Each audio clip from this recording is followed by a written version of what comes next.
Hello traders. 14 October को Nifty आ bank Nifty trade करने कौन कौन लेवल्स है चलते आम एनालिसिस करवा। चलतु प्रथम देखा निफ्टी। निफ्टी जदि हम डेली कैंडल को देखा आज जो भाया गैप डाउन है गैप डाउन है गोटे ग्रीन कैंडल है किंतु ये जो आमर 10 अक्टोबर जो ग्रीन कैंडल है ताकू पूरा तार डाउन साइड रे मार्केट आज ओपन होता ओपन है किंतु सेठू आ मार्केट तलकू न जाइए धीरे धीरे मार्केट सेठू रिकवरी करके ऊपर आसी क्लोज हो माने ग्रीन कैंडल रही जदि आज रेड होता ताले मार्केट डाउन साइड पड़े था किंतु जो भाया रिकवरी मार्केट कला तो यू क्लीयर जना पड़े कि सेलर यू तलकू नहीं पारे तो मार्केट जो कंडीशन अच्छी जदि मार्केट गैप अप ओपन होजी ताहले कोन हबो एटा बायर रो कंट्रोल रे ही मार्केट रा रही जिवो। फ्लैट हो किबा गैप अप हो दीटा केस रे बायर रो कंट्रोल रे ही मार्केट अछि बोली हमको मानिया को पड़िबो किंतु गैप अप क्षेत्र रे भलो तो एटा स्ट्रांग रहबो कि बायर रो कंट्रोल रे अछि किंतु जदि मार्केट गैप डाउन ओपन होजी जदि फ्लैट ओपन होची ताहले तो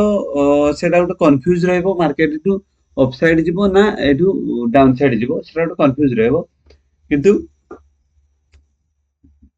जदि गैप अप ओपन होची ताहले क्लियर रहबो मार्केट ऊपर को जीवो जदि मार्केट पुणी 50-60 पॉइंट गैप डाउन ओपन होची ताहले क्लियर रहबो मार्केट डाउन साइड जीवो कारण जो भलिया ग्लोबल मार्केट रे नेगेटिविटी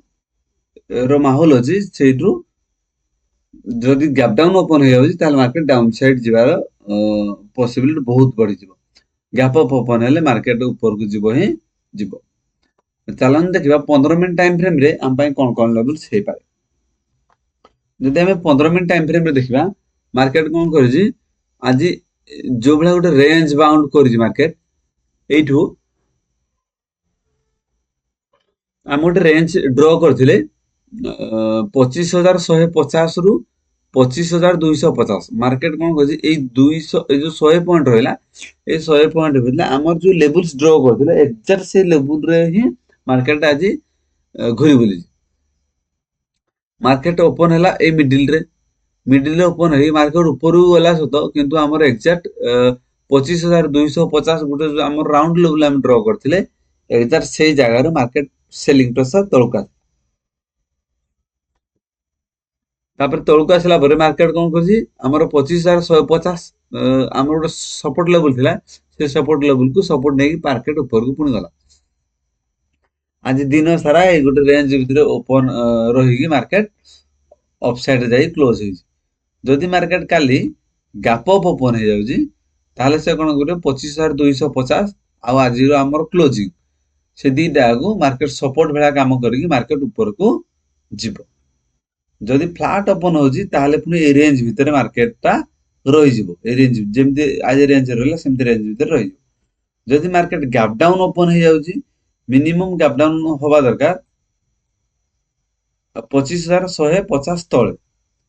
25,150 तळे जदि डायरेक्ट गैप डाउन ओपन होजी ताहले मार्केट रो व्यू कंप्लीट नेगेटिव हे जो से डाउन साइड को पळेबो गैप अप हेले ऊपर को जिवो गैप डाउन हेले तळ को जिवो फ्लैट ओपन हो पुणी रेंज भितर रहिबार पॉसिबिलिटी रही चलन देखिबा बैंक निफ्टी जदि हम डेली कैंडल को देखिबा सेम सिचुएशन मार्केट कोन करजी बहुत बड़ गैप डाउन हैला परे मार्केट निज निज को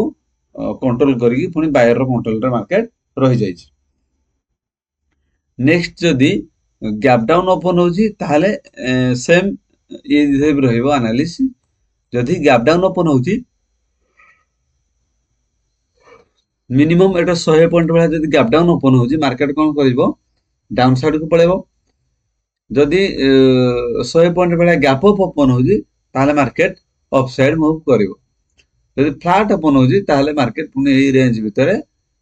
रहि जिवो बहुत बड़ गैप अप हेले मार्केट ऊपर रहि जिवो बहुत बड़ गैप डाउन हेले मार्केट तळକୁ जिवो जदि फ्लैट ओपन होजी मार्केट पुनी एई रेंज भितरे रहि जिवो चलन देखिबा 15 मिनिट टाइम फ्रेम रे हम पई कोन कोन लेवल्स हे पारे जदि हम 15 मिनिट टाइम फ्रेम रे देखिबा ମାର୍କେଟ କଣ କରିଛି ଧୀରେ ଧୀରେ ମାର୍କେଟ ଅପସାଇଡ ଆଜି ମୁଭ କରିଛି। ଗ୍ୟାପ ଡାଉନ ବହୁତ ବଡ ଗ୍ୟାପ ଡାଉନ ହେଲା ପରେ ବି ମାର୍କେଟ କଣ କରୁଛି ହେଲେ ବି ବାୟର ର କଣ୍ଟ୍ରୋଲ ରେ ରହିଯାଇଛି। ଯଦି ମାର୍କେଟ ଫ୍ଲାଟ ଓପନ ହଉଛି ତାହେଲେ କଣ କରିବ ସେ ବାୟର ଆଉ ସେଲର ଦି ଜଣଙ୍କର ପସିବିଲିଟିରେ ମାର୍କେଟ ରହିଯିବ। ମାର୍କେଟ ଯଦି ଫ୍ଲାଟ ଓପନ ହଉଛି ଏଇଠୁ ଉପରକୁ ବି ଯାଇପାରେ ତଳକୁ ବି ଯାଇପାରେ, କାରଣ ସେଇଟା ବାୟର ଆଉ ସେଲର କଣ୍ଟ୍ରୋଲରେ ଦି ଜଣ ଯାକ କଣ୍ଟ୍ରୋଲରେ ରହିଯିବ ଯଦି ଫ୍ଲାଟ ଓପନ ହଉଛି। ଯଦି ଗ୍ୟାପ ଅପ୍ ଓପନ ହେଇଯାଉଛି ତାହେଲେ ସେଇଟା ବାୟର ର କଣ୍ଟ୍ରୋଲକୁ ପଳେଇ ଆସିବ, ମାର୍କେଟର ଭ୍ୟୁ ଅପସାଇଡ ରହିବ। ଯଦି ଗ୍ୟାପ ଡାଉନ ଓପନ ହଉଛି ତାହେଲେ ମାର୍କେଟ ର ଭ୍ୟୁ ନେଗେଟିଭ ହେଇଯିବ, ସେଟା ସେଲର ର କଣ୍ଟ୍ରୋଲକୁ ମାର୍କେଟ ପଳେଇ ଆସିବ। ତ ଆମକୁ ଦେଖିବାକୁ ପଡିବ ଓପନିଂ କୋଉଠି ହଉଛି। ଯଦି ଗ୍ୟାପ ଅପ୍ ହେଲା ଉପରକୁ ଯିବା, ଯଦି ଗ୍ୟାପ ଡାଉନ ହେଲା ତଳକୁ ଯିବା। ଫ୍ଲାଟ ଓପନ ହେଲେ ସେଟା ବାୟର ଆଉ ସେଲର ଦି ଜଣ ଯାକ କଣ୍ଟ୍ରୋଲରେ ରହିଯିବ। ତ ଆମକୁ ଧ୍ୟାନ ଦେବାକୁ ପଡିବ ମାର୍କେଟ କୋଉଆଡେ ମୁଭ୍ କରୁଛି। এইଭଳି ନିଫ୍ଟି या ବ୍ୟାଙ୍କ ନିଫ୍ଟି ଟ୍ରେଡିଂ ଲେଭେଲ୍ସ ପାଇବା ପାଇଁ ଭିଡିଓକୁ ଲାଇକ୍ ଏବଂ ଚ୍ୟାନେଲକୁ ସବସ୍କ୍ରାଇବ କରନ୍ତୁ। Thank you.